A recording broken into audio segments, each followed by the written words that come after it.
का बच्चा अदनान मुझसे कहता है,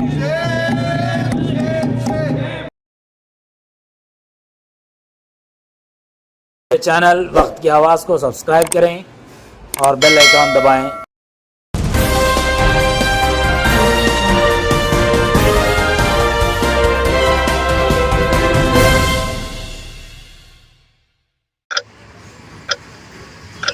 थे हमसे मिलने जो मृतकों के परिवार के सदस्य थे।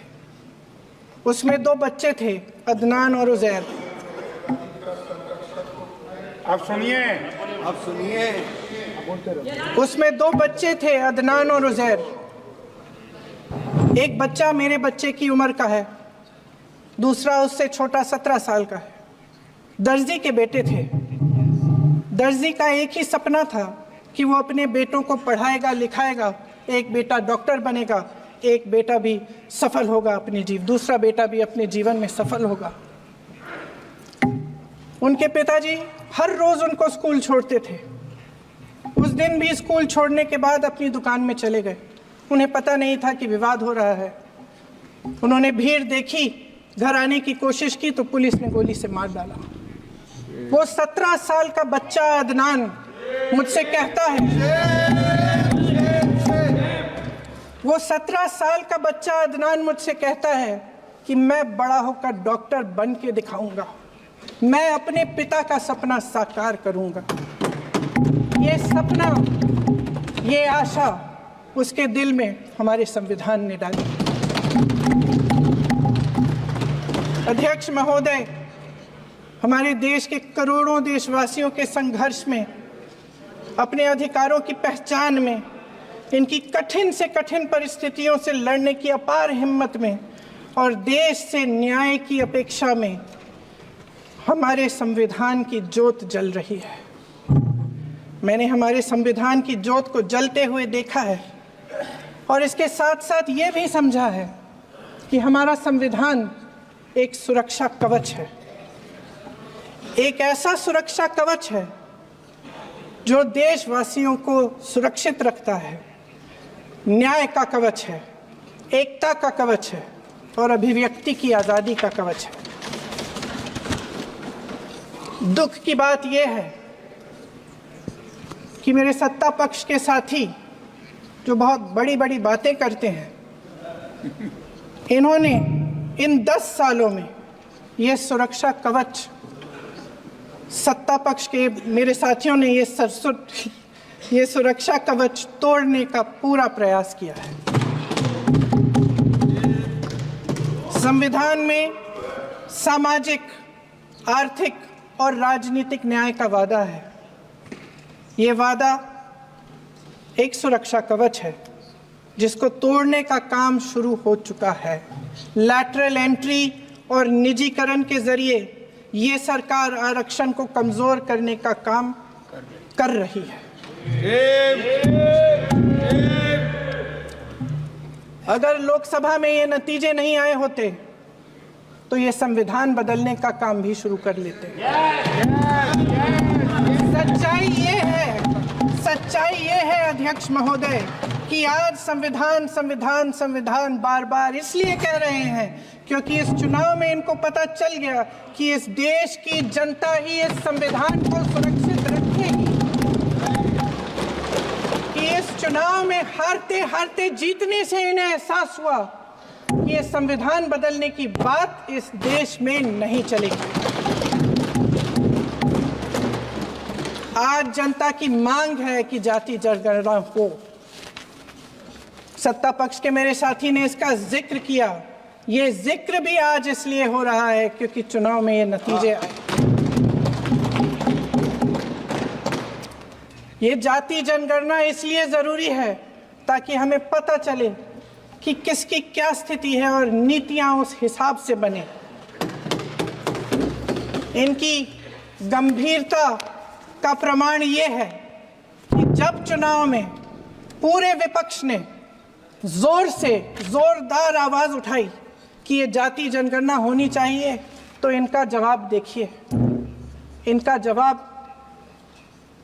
भैंस चुरा लेंगे, मंगलसूत्र चुरा लेंगे, इनका ये जवाब था, ये गंभीरता है इनकी जाति जनगणना पर। महोदय, हमारे संविधान ने आर्थिक न्याय की नींव डाली, किसानों, गरीबों और को ज़मीन बांटी, भूमि सुधार किया, जिसका नाम लेने से कभी कभी आप झिझकते हैं और कभी कभी उनका नाम धड़ाधड़ इस्तेमाल किया जाता है अपने आप को बचाने के लिए। उन्होंने HAL, BHEL, SAL, गेल, ONGC, NTPC, railways, IIT, IIM, oil refinery, तमाम PSU बनाए।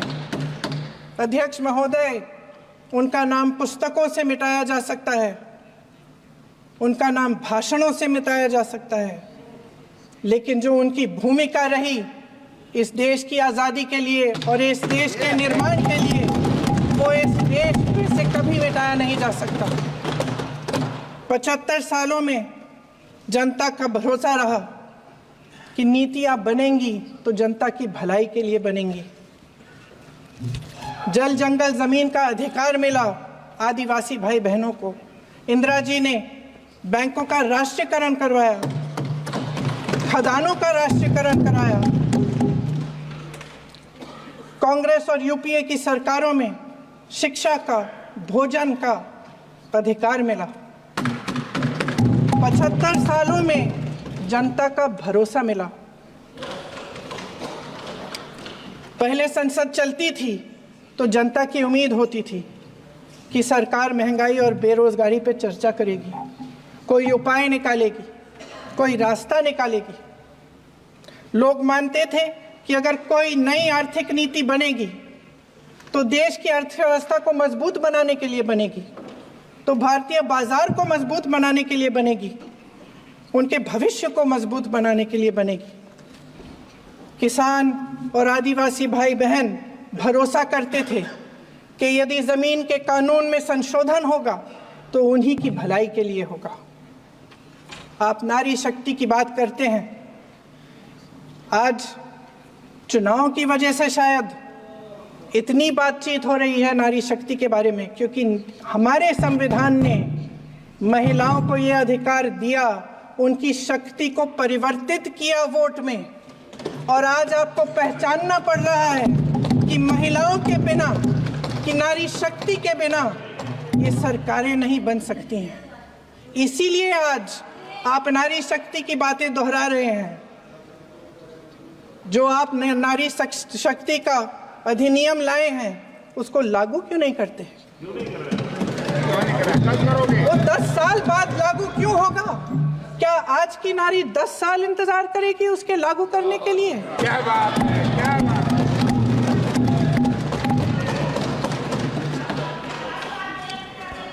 आज संसद में बैठे हुए सत्ता पक्ष के मेरे साथी ज़्यादा से ज़्यादा अतीत की बातें करते हैं।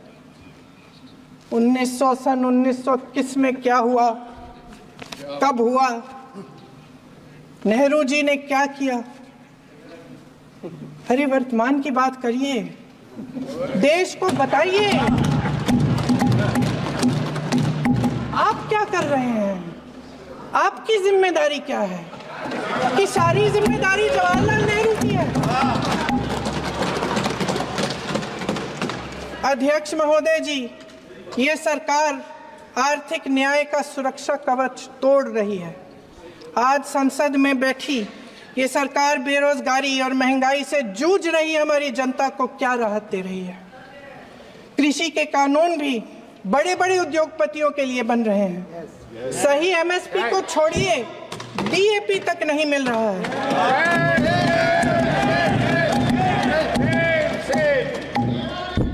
वायनाड से लेकर ललितपुर तक इस देश का किसान रो रहा है। आपदा आती है तो उसको कोई राहत नहीं मिलती। भगवान भरोसे है आज इस देश का किसान, उसको छोड़ दिया गया है। आज हिमाचल में देखिए, जितने भी कानून बने हैं वो सब बड़े बड़े उद्योगपतियों के लिए बन रहे हैं। हिमाचल में जो सेब उगता था उसके जो छोटे छोटे किसान हैं वह रो रहे हैं क्योंकि एक व्यक्ति के लिए सब कुछ बदला जा रहा है। सुनने की हिम्मत रखो।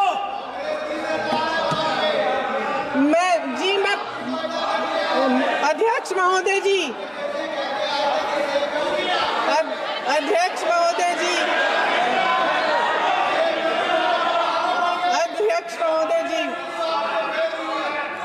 महोदय जी, अडानी जी को सारे कोल्ड स्टोरेज प्रदेश की सरकार ने नहीं दिए।